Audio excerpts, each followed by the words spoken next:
It all started with a simple idea: saving money. Mark Turner, a quiet, detail-oriented man in his early 40s, had always been fascinated by clean energy. He lived with his wife and 2 kids in a neat suburban neighborhood called Oak Ridge Estates, a place that prided itself on uniform beauty and community harmony. The HOA board ran things with military precision: grass height, mailbox design, even the shade of beige you could paint your house. But for Mark, these little rules didn't bother him. Not until the day he decided to install solar panels. Electricity bills had been climbing for months, and Mark saw solar as both an investment and a moral choice. He had researched everything, got city permits, hired a licensed contractor, and even checked the state's renewable energy policies. Everything was in order. The panels were sleek, low profile, and designed to blend with the roofline. The day installation began, Mark felt proud watching the panels glisten under the afternoon sun, imagining lower bills and a cleaner footprint. But in Oak Ridge Estates, change was never welcome, especially the kind that stood out. 2 days later, Mark found a letter on his doorstep, sealed with the HOA's emblem.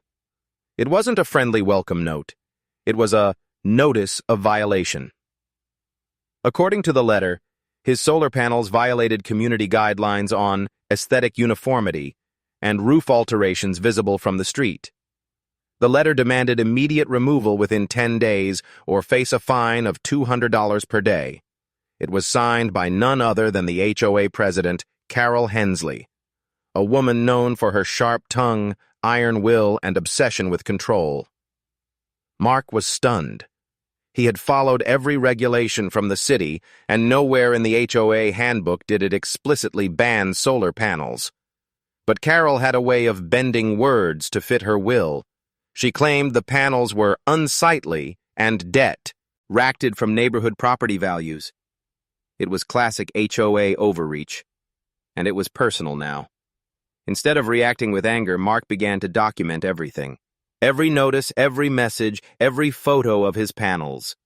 He kept his calm, though tension built at every HOA meeting he attended. Carol loved her spotlight, often addressing the community with patronizing confidence. She painted Mark as that homeowner who ignored the rules. Some neighbors avoided him, others quietly cheered him on. But Mark didn't waver. The fines began piling up: $200, $400, then $800. The HOA claimed the daily penalties would continue until compliance. Mark appealed to the board, providing copies of his city permits and state approvals. They dismissed his evidence as irrelevant. That was the last straw. Late one night, Mark stayed up reading through local statutes. Somewhere deep in the state energy code, he found it.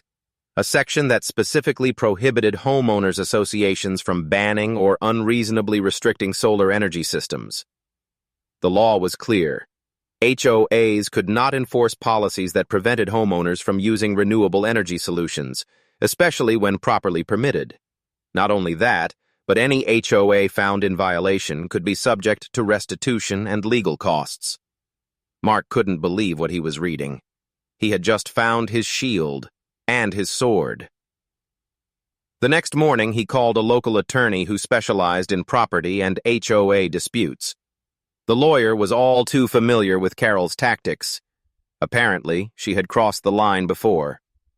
Together, they gathered every shred of documentation: letters, fines, emails, and even HOA meeting transcripts that showed Carol's bias. Within 2 weeks, Mark's attorney filed an official complaint with the State Housing Authority, citing unlawful interference with renewable energy rights. The HOA was served with notice. Carol and her board were furious. They had underestimated Mark completely. When word spread through the neighborhood, things started to shift. Other homeowners began asking questions. If Mark had the right to install panels, maybe they did too. The HOA's illusion of control was cracking, and Carol could feel it, but she refused to back down. Instead, she doubled down, calling for an emergency vote to amend community standards to explicitly ban solar installations moving forward. But it was too late. The complaint had already triggered a state investigation, and the investigators were thorough. As the HOA scrambled to justify their position, inspectors and legal auditors arrived, asking for records, meeting notes, and fine receipts. Every attempt Carol made to appear in the right only exposed how far she had stretched her authority. It wasn't just about solar panels anymore. It was about power, pride, and the consequences of unchecked control. Mark, meanwhile, kept his composure. He still drove to work, waved to neighbors, and quietly watched from his porch as the HOA unraveled. The panels on his roof shone brighter with every passing day, a silent symbol of defiance and justice.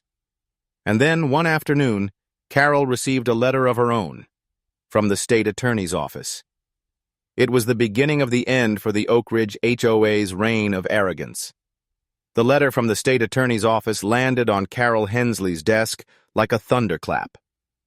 Stamped with an official seal, it informed the Oak Ridge Estates HOA that a formal investigation had been launched into potential violations of state energy rights. Carol's confident smile faltered as she read the words, "Unlawful restriction of solar energy systems."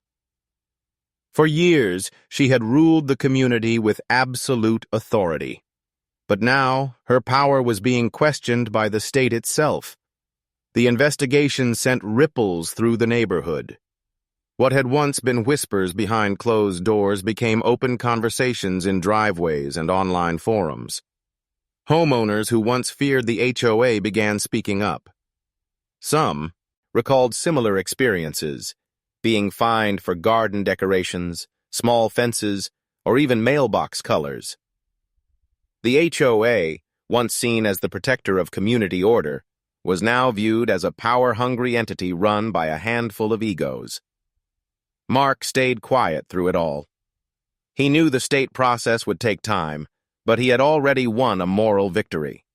Every day his solar panels continued to generate power, reducing his bills to nearly zero.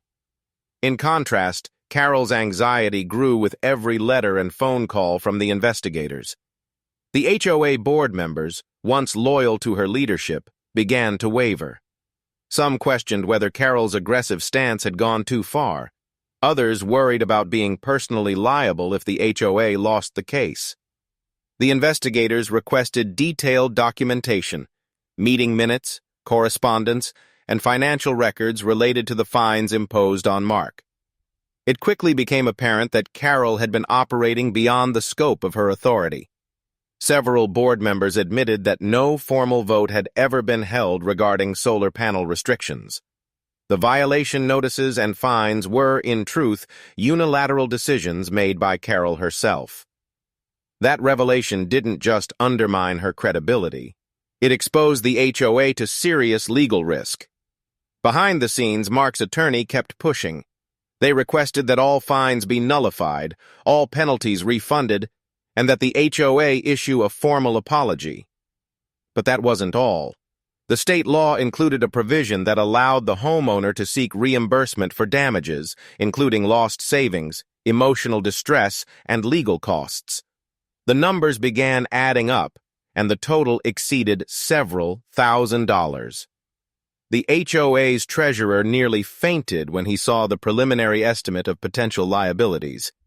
The association's reserve fund, money meant for community repairs and maintenance, could be wiped out if they lost. And with the investigation heating up, it was becoming clear that a settlement would be the only way out.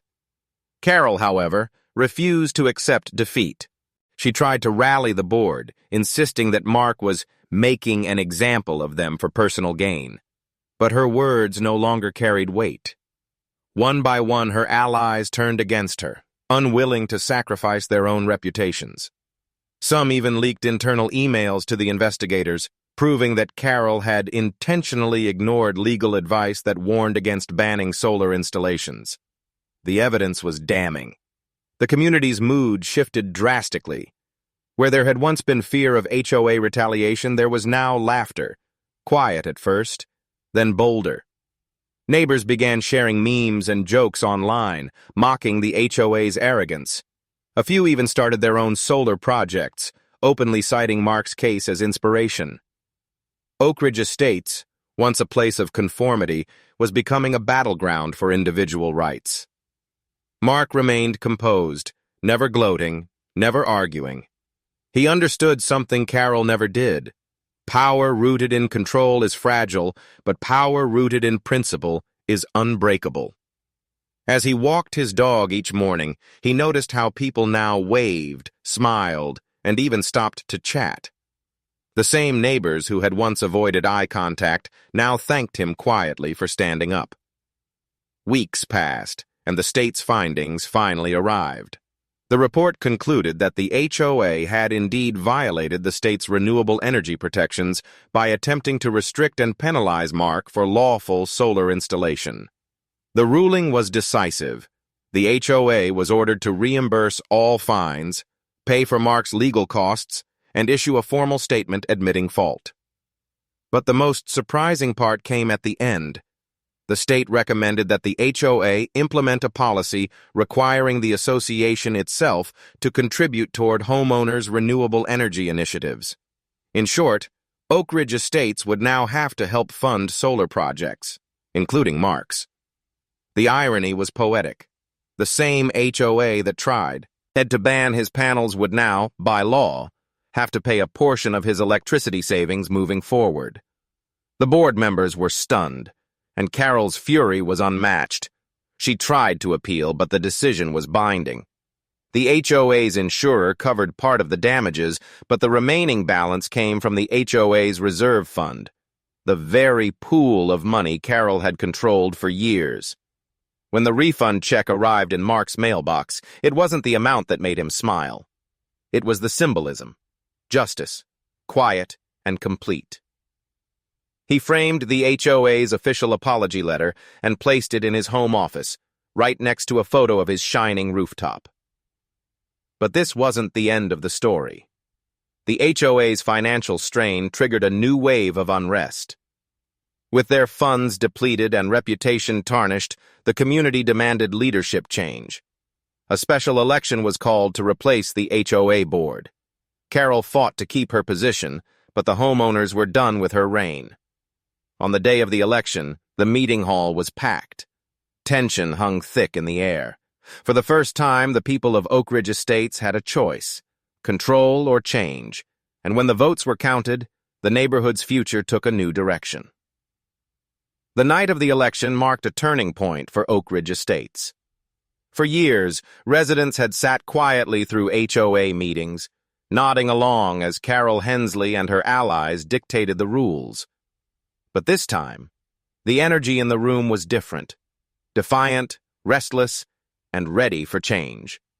Folding chairs filled the community center, neighbors packed shoulder to shoulder, and the buzz of whispered conversations filled the air. People weren't there to listen anymore. They were there to act. Mark arrived quietly, standing in the back corner. He hadn't intended to run for any position, but he knew his presence mattered. The HOA's treatment of him had become the catalyst for the community's awakening. The solar panel dispute wasn't just about energy. It was about freedom from arbitrary control. And tonight, everyone felt it. And when Carol walked to the podium, her usual confidence was gone. Her expression was tight, her voice unsteady. She tried to frame her leadership as dedicated service and blamed the media attention for damaging the neighborhood's reputation. But as she spoke, murmurs rippled through the crowd. Disbelief, frustration, and, in some corners, laughter. People remembered the fines, the threats, the intimidation. Carol's attempt at damage control only deepened the resentment. Then came the nominations. For the first time in Oak Ridge history, multiple residents volunteered to run for leadership positions. A retired teacher, a young engineer, a stay-at-home parent. People from all walks of life stood up, inspired by what Mark had done. The call for transparency, fairness, and community spirit filled the air. Carol's inner circle looked uneasy. They had ruled unopposed for too long, and their influence was crumbling in real time. When the votes were finally counted, the outcome was undeniable. Carol lost by a landslide. Her face paled as the new president was announced. A soft-spoken neighbor named Linda Perez, who had quietly advocated for more reasonable HOA practices for years. The crowd erupted in applause. Some people even stood and cheered, releasing years of pent-up frustration in one collective exhale. Mark watched from the back, his heart steady. He hadn't needed to say a word. Justice had worked itself through the community like sunlight breaking through clouds. Carol, meanwhile, gathered her papers and left the room without looking back. Her reign was over. In the weeks that followed, Oak Ridge Estates began to change in subtle but powerful ways. The new board immediately froze all ongoing fines and launched an audit of past violations. Many homeowners discovered they had been unfairly charged for things as trivial as mailbox color or driveway texture. Refunds were issued, apologies were made, and new policies were written to ensure transparency. For the first time in years, the HOA meetings were open, friendly, and filled with laughter instead of tension. Mark's solar victory had set off something bigger, a cultural shift. Residents who once feared expressing themselves began personalizing their homes again. Gardens flourished, driveways became colorful, and solar applications flooded in. The HOA, under Linda's guidance, worked with a local sustainability group to launch a Green Homes initiative. Within months, several houses sported solar installations, with partial funding coming from the same HOA budget that had once tried to suppress them. But Carol wasn't gone. Not completely. She had moved to another neighborhood a few towns away, yet her bitterness lingered. She blamed Mark for everything: the investigation, the humiliation, the financial loss. Rumor had it that she was consulting a lawyer, searching for a loophole to challenge the ruling or file a defamation suit. But every attorney she spoke to told her the same thing. The HOA had acted illegally, and the case was airtight. Any attempt to retaliate would only deepen her loss. Meanwhile, Mark was thriving. His home had become something of a local landmark, not for its panels, but for what they represented. Local news outlets ran stories about the homeowner who beat the HOA, and energy companies used his case in marketing campaigns promoting renewable rights. His mailbox overflowed with letters from people across the state sharing their own HOA horror stories and thanking him for standing up. He hadn't set out to be a hero, but in the quiet way of those who refused to bow to injustice, he had become one. Still, beneath the calm surface, another storm was brewing. The HOA's finances were strained from the settlement and refunds. The insurance coverage didn't fully recover what was lost, and the new sustainability programs required careful budgeting. The board was doing its best, but whispers began about upcoming dues increases to stabilize the fund. And somewhere, deep in that growing divide, Carol's influence began to resurface.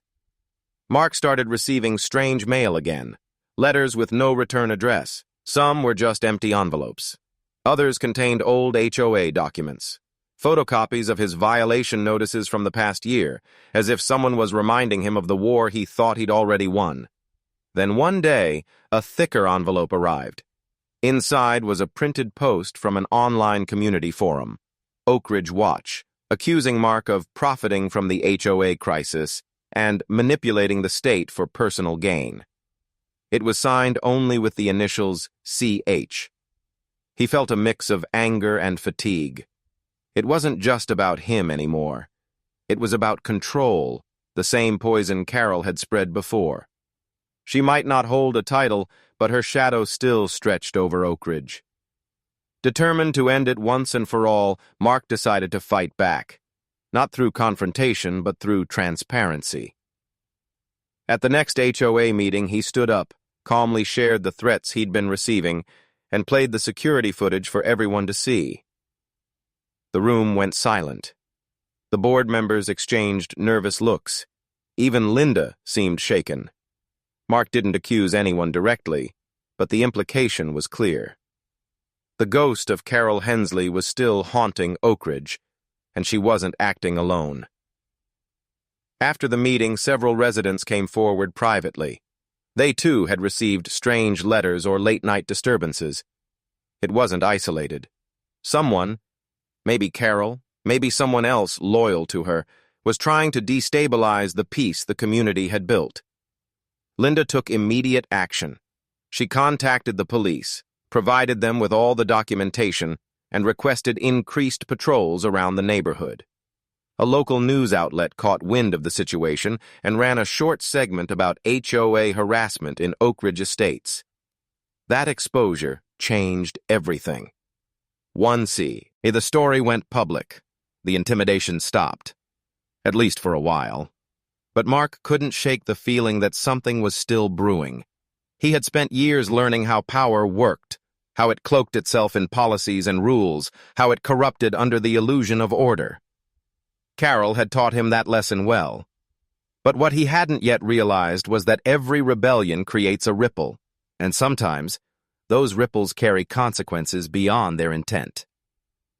A month later, just as the neighborhood seemed to settle back into calm, Mark received an email from the State Energy Board, the same department that had handled his case. The message was brief but alarming. A formal complaint had been filed against him, alleging that his solar installation had been expanded illegally, exceeding local zoning limits. Attached were photos of his home taken from the street, recent ones. Someone had gone to the state with a new accusation. Someone was trying to reopen the war. Mark stared at the photos, heart pounding. He hadn't changed anything since the original installation. This was clearly a setup, a desperate attempt to undo his victory. But whoever filed it had access to detailed information about his system, including installation dates and serial numbers. That level of detail could only have come from internal HOA records, which meant the betrayal wasn't from outside. It was from within. The complaint from the State Energy Board hit Mark like a sudden storm. After everything he had endured, it felt like history was trying to repeat itself. A new attack dressed in old paperwork. But this time, the betrayal stung even more because it came from within the very HOA he had helped rebuild. Mark immediately reached out to Linda, the new HOA president, and forwarded the email. She was shocked. The HOA hadn't filed any new complaints against him, at least not through official annals. But when she checked the HOA's outgoing correspondence log, she discovered something disturbing. An unrecorded letter had been sent, out 3 weeks earlier using the HOA's stationery and digital signature.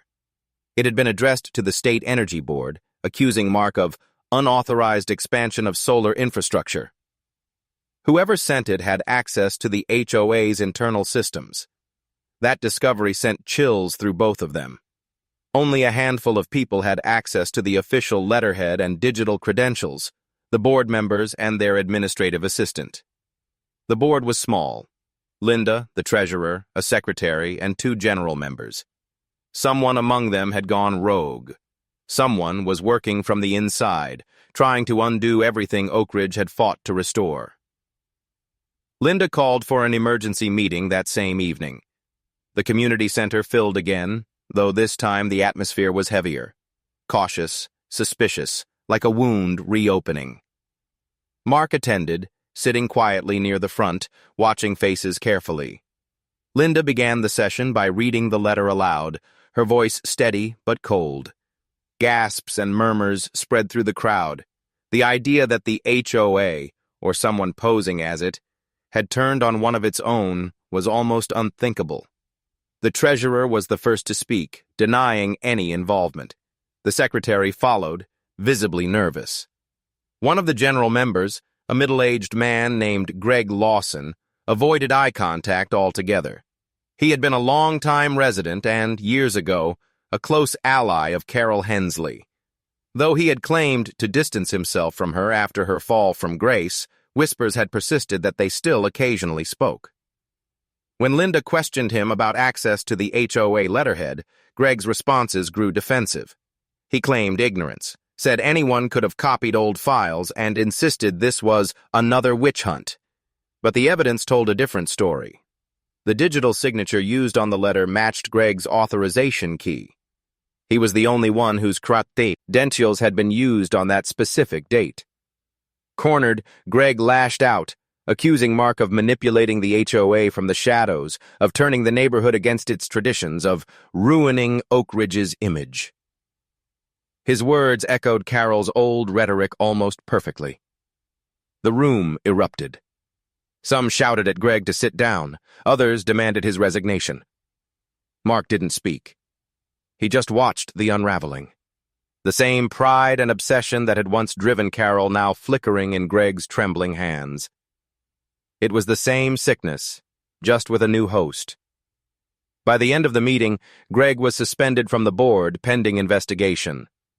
Linda notified the State Energy Board that the complaint had been falsified, providing proof of the forgery and requesting that all proceedings against Mark be dismissed. The state complied swiftly, recognizing the internal sabotage for what it was. For the second time, Mark's name was cleared, but the damage lingered. The community's trust had been shaken once more. People began questioning the system all over again. If corruption could return so easily, had it ever truly left? The HOA, barely healed, was splitting into factions. Some wanted to abolish the HOA altogether, arguing it caused more harm than good. Others wanted stricter oversight, fearing chaos without structure. The same endless tug-of-war that defined Oak Ridge's identity was back. As days passed, Mark found himself growing weary of it all. He had started this journey wanting peace, fairness, and a chance to live freely in his own home. But every victory seemed to spawn a new confrontation. Late at night, sitting on his porch beneath the quiet hum of his solar inverter, he wondered whether Oak Ridge was cursed, not by bad people, but by the illusion of control itself. Every generation of leadership, it seemed, found a way to repeat the same mistakes, wearing different masks, but following the same script. Still, he wasn't ready to give up. When Linda proposed creating a formal ethics charter, a new HOA constitution that limited the board's power and required open public voting for major decisions, Mark offered to help draft it. Together, they began working on a document that would guarantee no one person could ever dominate Oak Ridge again. The process was grueling but necessary. Over several weeks, Mark and a small team of volunteers wrote clauses that emphasized homeowner rights, transparency, and renewable-friendly policies. The Oak Ridge Charter, as it came to be called, became a symbol of unity. When it was finally presented to the community for ratification, more than 90% of homeowners voted in favor. It was the first time Oak Ridge had achieved such overwhelming agreement on anything. But peace, once again, was temporary. A month later, just as the HOA was preparing to implement the new charter, a letter arrived at Linda's home. It was handwritten, unsigned, and short. It read, "You can change the rules all you want. Some of us still remember who this neighborhood really belongs to." Inside the envelope was an old photograph, Carol and Greg, standing together at a barbecue years ago, smiling with the original HOA founders. On the back, someone had scribbled, "It started with us, and it'll end with us." Linda immediately showed it to Mark. He stared at the photo for a long moment. It wasn't just a threat. It was a reminder. The past doesn't vanish. It waits. That night, a storm rolled through Oak Ridge. The wind howled, the rain battered rooftops, and lightning flickered across the sky. In the morning, when Mark went outside, he found something chilling. One of his solar panels had been smashed. The rest were intact, but the message was unmistakable. Someone was still out there, still fighting to reclaim control. And this time, they weren't hiding behind bylaws or forged letters. They were sending a warning. The morning Mark discovered his shattered solar panel, a cold silence settled over his home. The fragments of temper. Glass glistened across the lawn like pieces of a broken mirror, reflecting the pale dawn light. It wasn't random vandalism. It was a message. The careful precision of the strike, one single panel destroyed while the rest remained untouched, spoke of intent. Someone wanted him to know they could still reach him. Mark stood quietly, his coffee cooling in his hand. He wasn't angry anymore, not even surprised. He was simply tired. The constant cycle of control, retaliation, and reform had worn him down. He had thought the fight with the HOA was about principles, about justice and fairness. But now, staring at the wreckage of his solar panel, he realized it had always been about something deeper. Power and fear, feeding each other endlessly. He called the police, as expected. They came, took photos, asked questions. They promised to investigate, though everyone knew how little that meant. There were no cameras facing the street where the damage occurred, and the storm from the night before had washed away any footprints. The officer's polite tone couldn't hide his skepticism. To him, it was just property damage, nothing more. But to Mark, it was personal history trying to repeat itself. Later that day, Linda visited. She looked exhausted, too. The sleepless kind of tired that comes from trying to hold a community together that keeps breaking apart. When she saw the shattered panel, she pressed her lips into a thin line. They both knew who was behind it, even without proof. Carol or someone still loyal to her. The photograph, the threats, the infiltration, it was all connected. The old guard of Oak Ridge wasn't gone. It had merely gone underground. The board decided to hold one final community assembly, not to accuse anyone, but to put an end to the fear that had been growing again. Flyers were sent out, urging homeowners to attend and reaffirm their commitment to the new Oak Ridge Charter. Mark was asked to speak, reluctantly, as the symbol of what the neighborhood had endured. On the evening of the meeting, the community center was packed once again. Rain tapped lightly on the roof, and the room buzzed with low conversation. Linda opened with a calm speech about unity, about not letting the mistakes of the past define the future. Then she invited Mark forward. He hesitated before stepping up to the podium. His hands rested on the wood, his gaze steady but distant. He spoke slowly, thoughtfully, every word measured. He talked about what it meant to live in a community, the balance between individuality and harmony, freedom and order. He reminded everyone that rules should exist to protect, not to punish, and that power, when hoarded, only ever creates resentment. The story of the solar panels had never been just his. It was theirs, a reflection of what Oak Ridge had been and what it could still become. When he finished, there was no applause. Just a long, heavy silence, the kind that settles when people truly hear something. Then, one by one, neighbors began to nod. A few clapped softly, others stood. It wasn't celebration.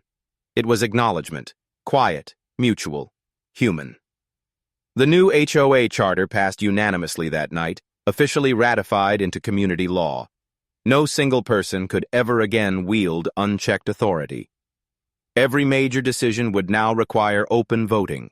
Solar installations, native gardens, even decorative choices, all protected under fair guidelines. For the first time, Oak Ridge Estates truly belonged to its residents. The following morning, a police cruiser idled at the end of the street. They had a lead. A security camera from a nearby home had captured a car driving past Mark's property around midnight. A silver sedan. It had been seen before, many times. The license plate traced back to an address outside the city, registered to one name, Carol Hensley.